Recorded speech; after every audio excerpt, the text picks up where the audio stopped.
teacher. Hello, everybody, and welcome back to the Tower of Babel podcast. This is podcast number 10. 11. Last week, we just released our Halloween, so Halloween is now over. I'm Rocky Guerrero. This is Lauren. So we, if this is your first time on this podcast, Tower of Babel is a English institute located in Cochabamba, Bolivia. We're the owners, where this podcast is extra resources for people who want to learn English as a second language. We use this as a resource to be able to hear native people speak, but also with the subtitles, understand everything, hopefully learn some new vocabulary and stuff like that. Yeah. So our last episode was Halloween. This episode, our cultural connection, what we're really going to be talking about today is transport? School life. School life. Sorry, transport's the next one. So, school life.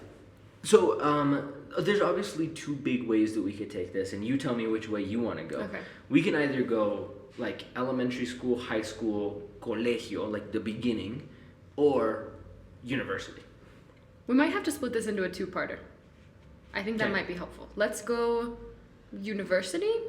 We should probably save university for sure. That's true. Let's go. School life. You asked me. My bad. Let's go school life, like K through 12. Okay, so tell us a little bit. You went to school in the United States for how long?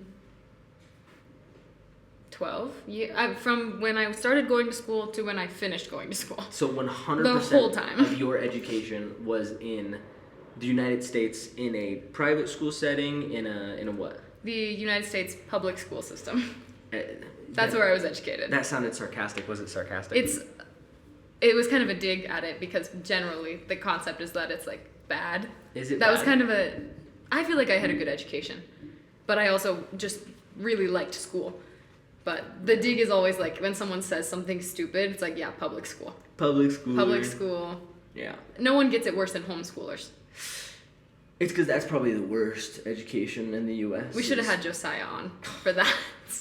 This podcast didn't even exist when It they were didn't here. exist. So we'll have to have him back. We'll have to Yes. have Mia zoom in and stuff like that. Anyway, so you went to public school in the United States, which is common, uncommon? Extremely common. Would you say the like most common. 95% of people go to public school? I would say probably, granted, where I was, there was only one private school. Two private schools in really the whole area. And 6 or 7 public schools. Mm-hmm. In our town in Laurel, it was just small, only public school. I would say probably 90 or above % of people go to public school. Small % go to private, and then even smaller are homeschooled. And so what does that look like? Is it one big school or how does that look? It depends. So like where my mom grew up is a tiny, tiny, tiny town. This is not super common. How many people? I want to say around 1,000 people total. Really? Yeah. Where? Park City, Montana. There's more than 1,000 people. I think there's like... When she grew up there wasn't. In like Okay, the 80s, that's 90s. good, that's good. Yeah.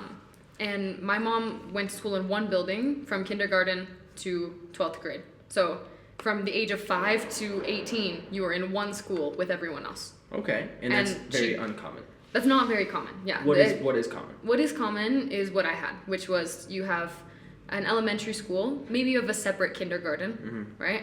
Well, first you have preschool, but I didn't do preschool. So my mom was a teacher, so she did preschool with me. Don't look at me like that. I didn't say Did you go to preschool? Didn't think so. Yeah, I went to pre-kinder. That's preschool. There you go. Okay, so sure. I didn't do that, but the general structure is you have maybe a separate kindergarten, maybe not, and an elementary school, which normally goes up to 5th grade. At Laurel, it was up to 4th grade. But normally, the general consensus is elementary ends at the end of 5th grade. Then you have a middle school, which is grades 6, 7, 8. And for everyone who doesn't know the grades, kindergarten is when you're like 5, and then up from there. They have the grades here. It's just once you get into like what we consider high school that they start to call them different things. Okay, because people will say like, I don't know, like 3rd of secundaria, and I'm like, I don't know what you're talking about. Also, our grades, I think, is just a very American thing, because in other countries, they have like 2nd form or something. I don't know what that means. But the point, then you have middle school, which is 6th, 7th, 8th grade. Then you have high school, which is 9th through 12th, right? Freshman through senior years. And that's the common thing, is that the schools are separated, right? And so every time you kind of move up to a different school. Yeah, because they're trying to keep these people, these different age groups separated so that they're not in one singular location. I don't know what your average school, like, I don't think we have an average. In Montana, where you were, I'd say, like, your elementary school has about 300 to 400 people. Your middle school has a little bit less. I'd say a little more. I'd say less because there's less grades. Oh, okay, sure. Maybe 300 people in that middle school, and then your high school has anywhere between 300 and 400 people in that high school. Our high school had 600 people. No, it did not. Yes, it did. Really? Yeah, I was there, dog. I don't think that's correct. It is, because our class, Rocky also went to public school in the United States for a little bit, and so that's where you graduated from. We graduated together. Our graduating class had, I want to say, 120 something, maybe like 115 students, and we were the smallest class in the whole school. Most of them were upwards of 150. And then bigger schools, like the ones in Billings, like where Mia went, then you get into like 200 higher levels of students. Yeah. So, in general, hopefully you guys can't hear it. It sounds like Comteco is blockading once again. There's something happening out there. They're continuing it. Yeah. Anyway, hopefully that's not too loud. We'll just talk a little bit louder. Yeah. So, in the U.S., super common to have 3 different schools in 3 different locations within the town or city that you're in, or multiples of them, just like it is here in Cochabamba. Yeah. But it's not just divided into primaria and secundaria like it is here. Here you have primary school, you have secondary school, which is... What are the age ranges? What are the grades for that? What's the separation? It's like 1st through 7th and then 8th through 12th. Oh, interesting. Yeah. Okay. So 1st through 7th is obviously your primaria, and then your other ones are there. But I'd say private schools and institutions are a little bit more common here, because everything is a little bit more accessible. In the U.S., if somebody says, I went to private school, what does that mean? I think Money City. It means their parents are like governors. Yes. They're in a high post in government and can afford premium education. If you go to a private school in the United States, you're expected to come out like, oh, you're gonna be a top surgeon, or you're gonna work in the government or something of that nature. Or it's either. So there was 1 or 2 private schools, and most of the private schools are religious schools, like they're Catholic schools or something. Yeah. Because they don't mix church and state, right? And like, because I went to public school, the joke was always that to those private school students, we'd yell this at them at football games: Jesus loves me for free, because we didn't pay any money for that. And so it was always like kind of a class war. We might have to do a whole episode on just rivalries. Yes, because it was like, we hated each other so much. Your mom still feels deep hatred to people who went to Central. Yeah, I remember that. Because his mom graduated from the same school we did, back when she went to school. Yeah, when dinosaurs roamed the earth. But she doesn't listen. It's fine. This will be the one she does listen to, and she'll hear on. But yeah, and so it's kind of a class war that happens with that too, because it's really expensive to go to those schools. You either have to have parents who work there, a lot of money, or have some incredible sports scholarship. Yeah.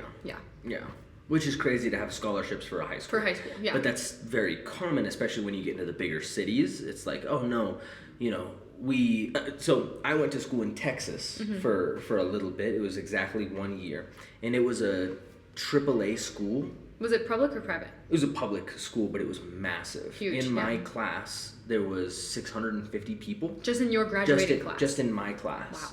Wow. And so in total, that school had like 2,400 people around there. It was a massive school in Mission, Texas.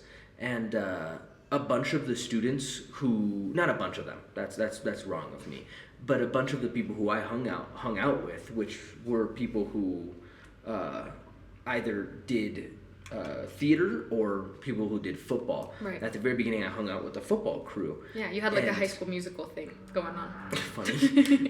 But those football kids, there was 3 kids on that football team. It was a massive football team. Right. A bunch of people tried out. There was a bunch of subdivisions on the team. Anyway, but there was 3 of them that lived some in other cities in Texas, and the public school paid their families to move into their region. It would be like if somebody was living in Sacaba and a school here was like, a public school here was like, yo, that kid is super good at football. Let's pay his family to move into Cochabamba so that he will go to our public school so that he'll play football for us. Yeah.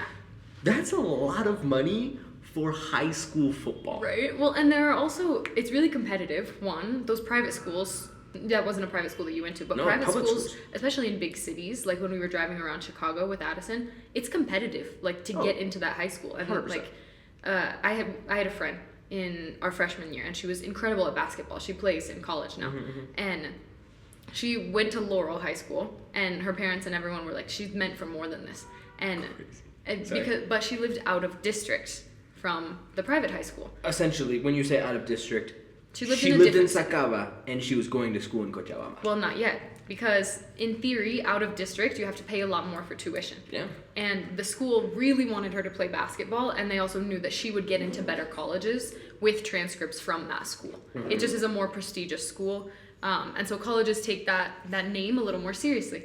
And so the school, I believe, I'm not 100% sure. She doesn't listen to this, so it's fine. Yeah, it's fine. But It's fine.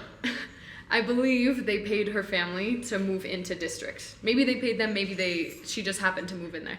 But they moved into district for that school, for her to play basketball. But like, did the school pay her to move into I don't actually know. I'm not 100% clear on it. Okay. I'm pretty sure. That's crazy. Yeah. But yeah, once you get into private institutions and stuff like that, that's a lot more common, where there's like actual scholarships and people are getting paid to move into different locations. And that's private stuff. Yeah. And Like so, well, I guess Texas did that. Well, But normally Texas you is only see that for like colleges. Yeah. In theory, that's just a college thing of like, oh, we'll pay you to come here. They're doing that in high schools. Like, that's crazy to me. Just Texas because I is a didn't have whole anything nother like that.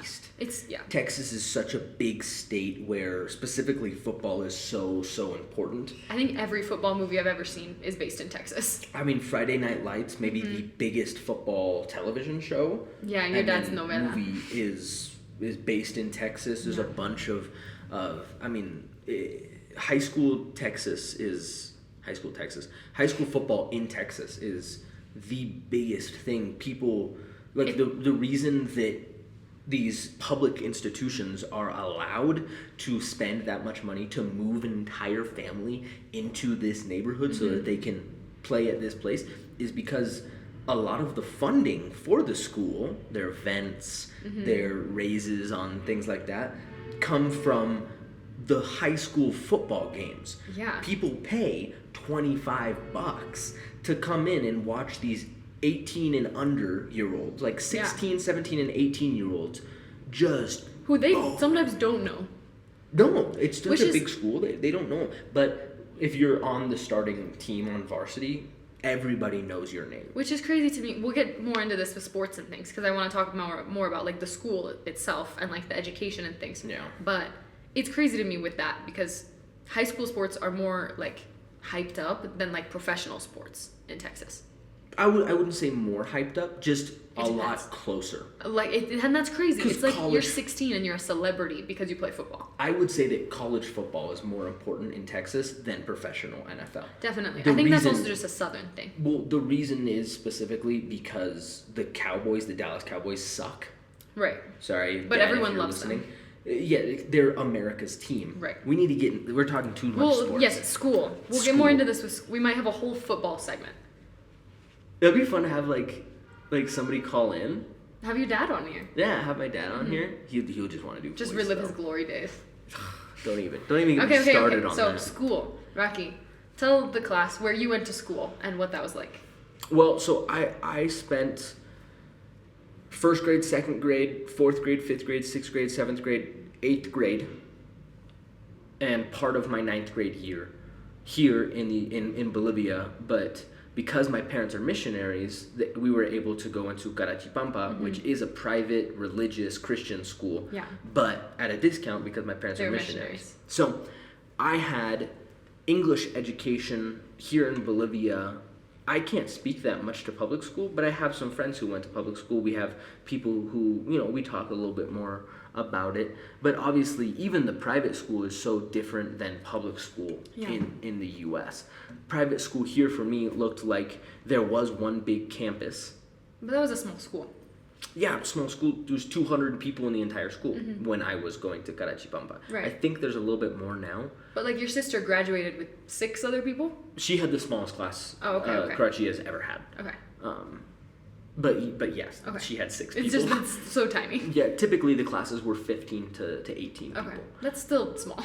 Yeah, very small. You Really got to small. know people very a lot. All of your classes were with the exact same people. And so there was a lot of drama because it's a bunch of Sure. You guys have heard graduate. It's a bunch of rich kids going to this school. I guarantee you none of them listen to this podcast. So I'll trash my classmates all day long. By name, first and last name, government name. Yeah, and so because I was able to spend some time here in Bolivia and then spend some time in the U.S., the biggest difference that I would say is obviously within the kids themselves. I mean, it was so different, just the way that people acted around the education system. Explain. I don't understand. In the U.S., education is a right, same as it is here in Bolivia. But it's still almost seen as a privilege here. Interesting. Because even though it's a right, there is still people here who don't get Right. education. And so people kind of value it a little bit more. Like Obviously, they respect it a little more. yeah, respect is a huge Okay. thing. And it goes into the factor that only 10 years ago, people were still getting slapped on the wrist by teachers. Like, teachers still had that right, whereas that right got taken away in the U.S. in, like, the 80s. Like, you weren't allowed to... I think, like, the early 2000s. Well, maybe the 90s. But that's in Montana. In big cities and stuff, that got taken away big cities, in the 80s. I'm sure that went away a long time ago. Yeah. Montana's a little behind. Yeah. And so I think that is a very big... Sorry, I think that was loud, Mike. And I think that's a really big difference between Bolivia and in the U.S. is people respect education a lot more here. Obviously, when you're coming out of secundaria here in Bolivia, you already have... a lot of times you graduate with a certificate in whatever career you're trying to go into. So, like in high school, you can specialize in either language, in mathematics, in science, in healthcare. And so you get to choose kind of a career path in public school here in your pre-promo and promo years, which is your 11th and 12th grade in American system. Right, your junior, senior years. Yeah, and you come out of it essentially being like, oh, I studied this, now I'm going to go to college. And For that thing. And I have my general education's done. Oh, interesting. Whereas in the U.S., that's not necessarily something that Right. everybody does. That's something that only the smart kids do. Do you want to touch on that? Sure. I specialize in this field of just being... I love school. I still do. And I loved school, like, growing up. And so when you graduate high school in the U.S., you just get a general diploma, right? It just says, I went to high school, graduated, right? My degree, or my diploma is the same as yours, is the same as everyone who graduated from our high school. Yep. It doesn't say, like, your GPA, it doesn't say anything. The only special things you get is if it's, like, with honors, and then it says whatever that is on there. Oh, yeah. But they have the option now. I don't know how long they've actually had it so like when I was in high school, I started taking dual credit classes. So one of them was a psychology class, and I was getting credit to graduate from high school while also getting college credit. And I think that's becoming a lot more common. We have a friend who graduated high school with an associate's degree, so with 2 years of college finished. Yeah. And it's really common because it's cheaper. I mean, it's really common for students who are, like, a little bit advanced. I don't... but it's because it's cheaper. It's a lot more affordable to do that when you're in high school because you maybe pay half the price. Sometimes they're free. When I was in high school, you got 2 free ones. So that's free credits for college. I got to skip a whole semester of college because I had high school credit. People Which will could also save you anywhere from $3,000 up to like $20,000 per depending semester. on where you want to go. Yeah. And I also they also have tests. I don't know what they have here, but I took CLEP tests. And so you can, like, when I was about to go into college, I took tests in Spanish, in history, in math, to try and test out of, like, the base level college classes. And we'll get into college stuff a little more when Sharon gets here, because she's a college student here. You said something that the viewers aren't going to fully understand. Okay. The way that public school systems here work is that they're all kind of governed by the local government. So, like, Sacaba manages their own public schools. Cochabamba manages their own public schools. The different divisions in Santa Cruz manage those. And then, of course, there are national standards that are set by the national government, but it's a lot looser. It's a lot based off of like whatever region you're in. And so you just said like, oh, I can take all these tests and kind of test out of things and stuff like that. That is a very, very American thing because of standardized tests that do not exist here in Bolivia. The way that Bolivia does it is there is a general program that you have to go through set by the national government, but it's a lot looser. And so then like the individual classes, depending on when you're in promo and pre-promo, which path you decide to take, there's different, like, you essentially have to defend a thesis, which does in not... high school? In high school. Oh, wow. You have to defend a thesis in order to... That means that we just hit 20 minutes right now. All right, that's not good. We've been That's not yapping. good. We'll We make a might- part 2 to this. Well, we might have to just skip Lauren's learning segment for this time, if you're all right with that. That's all right. I hope you guys are all right with that. Yeah, it's fine. It's fine. It's fine. Yeah. So... So... In promo and pre-promo here, in pre-promo and promo here, when you choose whichever path you take, you're defending a thesis. Wow. So it's like a final project, like a paper? What is it? It's a final project and paper that you then present. Oh, wow, interesting. And so basically what you do is you're assigned a topic or you can choose a topic, just depends on which school. And then as you're going through that, you write down your paper, you do all of your research, you do all your this, that. And then you have to present it and defend what you presented. And then that's your kind of last project, that's your final thing. Whereas in the US, your big final thing is your standardized tests. Yeah, like your ACT. I'm still proud of my ACT Your score. ACT in the north, your SAT in the south. I think it also depends. I think some bigger cities Well, most of are them do shifting both. to... I think it's becoming more common to take the SAT just Yes. because it has a lot more points, so it's kind of like more nuanced. Well, the big difference. So ACT and SAT, for the viewers who don't know what these are standardized tests that are set by the national government. Yeah, like the feds. The Board of Education on a national level. Yeah. That the entire country of the United States takes these tests 3 times over the course. 3, maybe more, because you take your pre-ACT. Those are just preparing, though. Yeah, but that's mandated. Mine wasn't. It's mandated, dude. No, we didn't do it. It's mandated.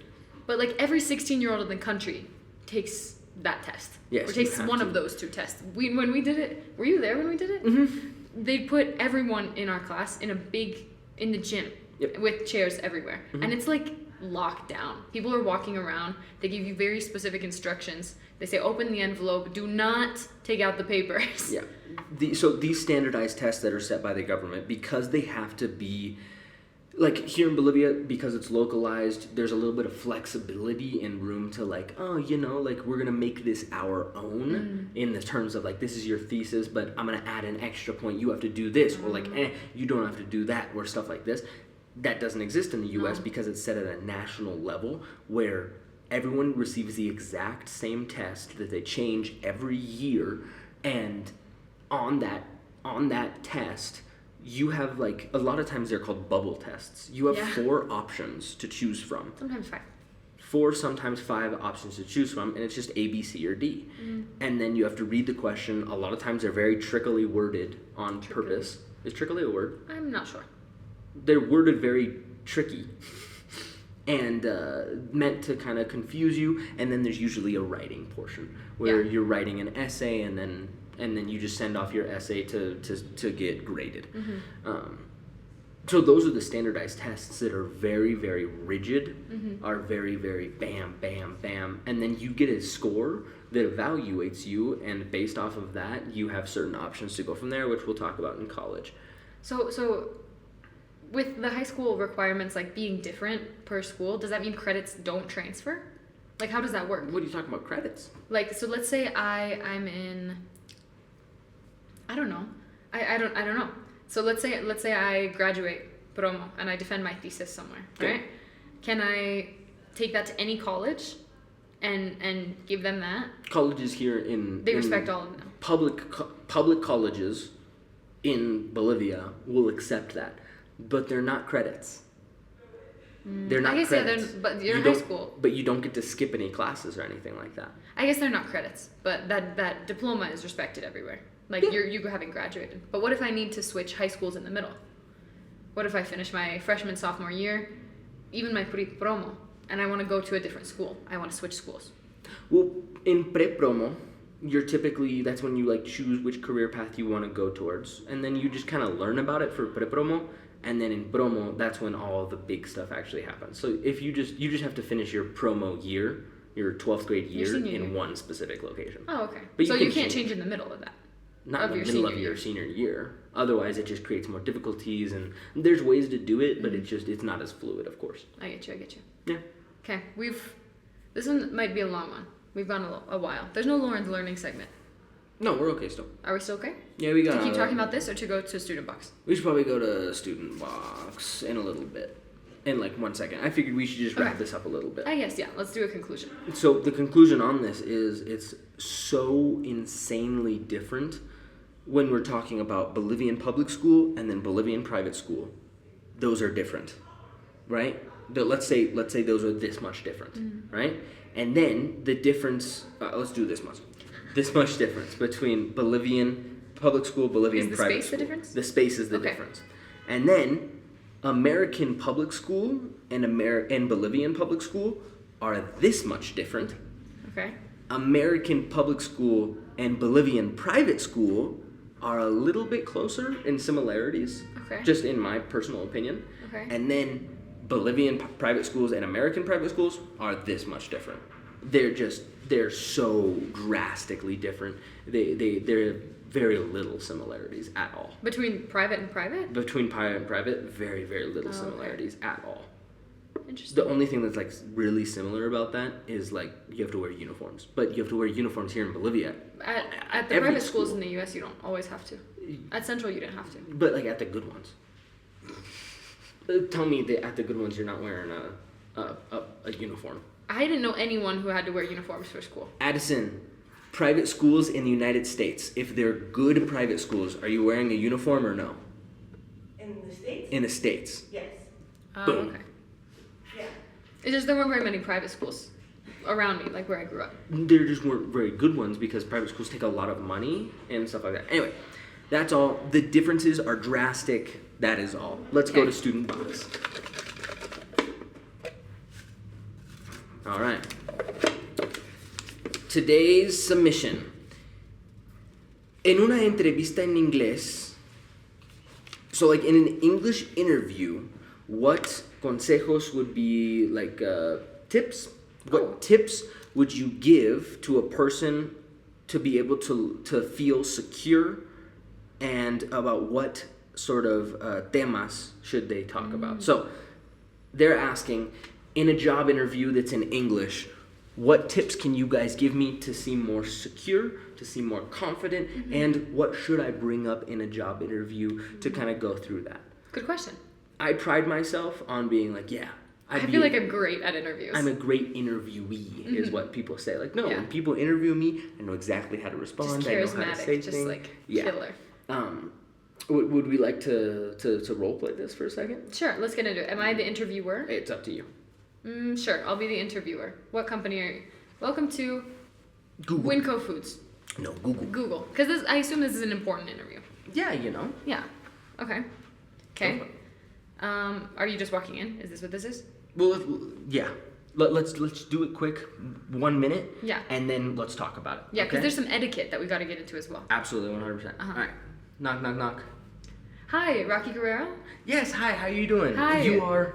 Lauren. Nice to meet you, Yes, Lauren. excellent to meet you. All right. Mind if I take a seat? Yes, please go ahead. Can I get you some water, some coffee, anything? I think I'm okay. All right, excellent. Let's get started. I have your resume here. Your list of achievements and your experience is very impressive. I wanted to ask you about your time working for Bing. How was that? How is that experience relevant? What did you learn there? Well, Bing is a very, very large company. Same with Google. Google obviously has to have their own processes and things of that nature. However, going into Bing, because it was my first very large corporate job, there is an opportunity to learn a lot of new things. And here at Google, hopefully, I know that because the processes will be different, I have the ability to learn things very quickly. And so hopefully here at Google, my ability to be able to learn new things that I acquired at Bing should hopefully transfer over here at Google. I'm sorry, that was funny. Why was it funny? Because I was like, what did you learn? And you were like, I learned new things. Yeah. This is general. I That never was so worked at vague. Bain. Yeah. Continue. Okay. Okay. So Rocky, what would you say is your greatest weakness as an employee? Greatest weakness as an employee is probably that I can become very consumed with the work that I'm working on.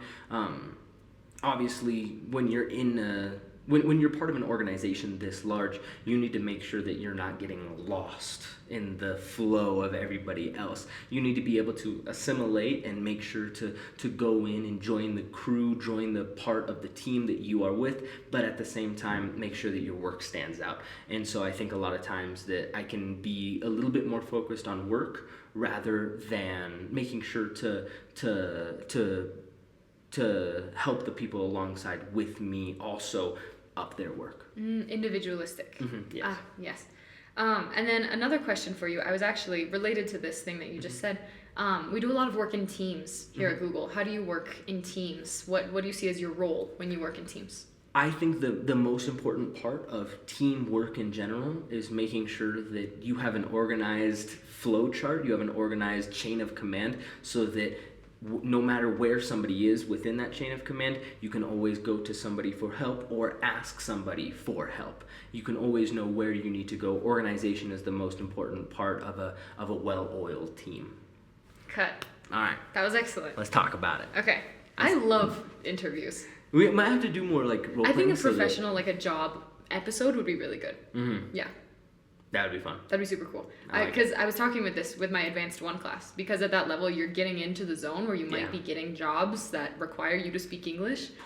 And so we have done a lot of things about vocabulary and etiquette and things like that. What would you say is the most important thing when doing a job interview in English, when like Such a speaking with long someone? podcast. Yeah. It's okay. When speaking with someone in English, what's the most important thing? Vocabulary. If you're going into a corporate scene, knowing the corporate lingo is what they say, the specific linguistics around that corporate entity. Talking about Bing and Google, neither of us have worked there, so we don't know the corporate lingo. No. But if I'm going into a job where it is a tech company, I need to know the tech lingo. I need to know what kind of words they use, what kind of acronyms they use, especially the bigger the company is, the more acronyms they use. Yeah, And we call that jargon. It's corporate jargon. Yeah, it's like very specific. It's almost like its own language. Yeah. Like if you tried to speak to someone about the construction job we had, right? You go, hey, I need the macros on this DHU, and I need you to go in there and like, I don't even know all of it. Yeah. Right? You go into InCircle, enter the macros, right? Like none of this makes any sense to a normal person. No, and so learning that lingo is incredibly important as much as you can to come into a job interview and already have some information on specifically the vocabulary for that specific job. Yeah. I would say, I think a big thing is obviously like etiquette and being polite, right? You shook my hand, you asked me my name, right? And that is, you want to be warm, but you want to be super professional. Yeah. And I think you gotta hit the buzzwords of like, you want to say teamwork, you want to say efficient or efficiency, initiative, things like that. But people just hear those and they're like, yeah, good employee. We should do a whole episode on jobs and things like that. Yeah. This is a pretty long podcast, so. What do you say the episode. next one we do is all about jobs, because we have the ability to change it on a dime. The next one we do is all about jobs. To wrap this up is schools, jobs. Forgot it, we were doing school. Yeah. Schools, jobs. In the U.S., the way that public school system is made is sit down, do your work, show respect, do the thing, turn it in, make sure it's good. That is it's not a conversation-based thing. When you get into AP classes, somebody who does have the ability to be very smart and go into the very sophisticated classes where you can get college credit and stuff like that, it becomes a lot more conversational. Yeah, it's a lot more discussion. It's a lot more similar to college. Yep. And we'll get into that with Sharon. Like college, at least for me, was very discussion-based. And so that's kind of what your higher level classes are. But your average public school, 90% of your public school goers are being bred and are being created to work in the corporate system. It's kind of just like keeping your head down. You have your cubicle, which is your desk. You do your work. You try not to ask questions, and then you just turn in your stuff and you're done. It's pretty right? conformist, and I know that a lot of people have issues with the public school system because of that. Because unless you like show some kind of promise, some prowess in something, to be a leader, or you show like you're exceptional in some kind of field, it's a lot of like keep your head down, don't ask questions. Like I got to do a lot of creative projects because I was in those upper classes. You don't get a ton of those in other things. Like I got to write songs for classes. I got to like do cool things, and like it was creative. I got to think of solutions. In a lot of classes you get worksheets, book, take the tests, know the facts, pass. It's so gnarly. And so I think that's the biggest thing when we're talking about schools and jobs is American public school, you're put into one of two categories. One of three categories. Okay. There's only three. There's the workers, there's the leaders, and then there's the athletes. Yeah. And that is it. I think we should also have an episode of like high school culture. So like this was like about education and sports and things, about like cliques and like the social aspect of high school. Yeah. This is gonna be like an hour-long episode if we keep talking, but that's kind of the conclusion. I think it's 40 minutes. It's right really now. long. No, it's not. It's not 40 yet. It's at 35. Okay, deluxe episode. I hope you guys enjoyed. Apparently a lot of really interesting episodes are coming up because we had a lot to talk about in this one. I know. Yeah, so that's all. It's not Halloween anymore. I was gonna say happy Halloween. No, hopefully you guys had a good Halloween. Yeah, keep asking us questions here with the box. We'll do something about jobs and things like that. If you guys are curious, send them to the box. Yeah. And we'll see you in a couple days. Immerse yourself. It is immerse yourself.